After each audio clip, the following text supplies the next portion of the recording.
Computer science videos here today to show you guys in this tutorial how to use Microsoft Planner for Office 365 on a Mac computer. Tutorial 19, export plan to Excel. Without further ado, let us start the video.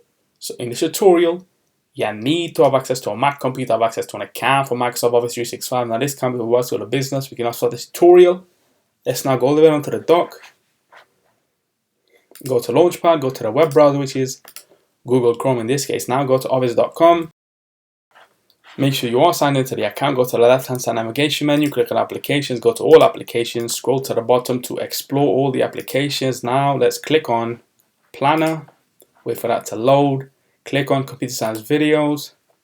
Now what we can do is go to the top right corner within the middle to the three dots, and now we will export our plan to Excel.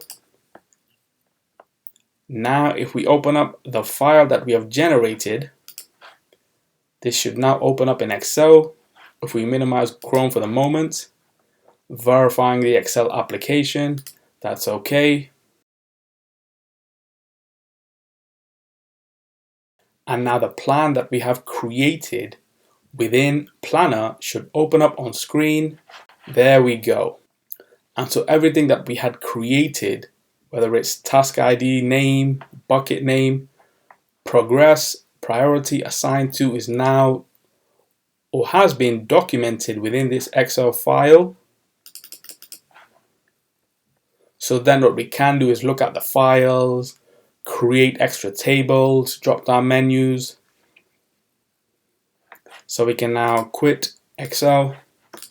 And so that's for this video. I'll see you guys in my next tutorial. Thanks for now.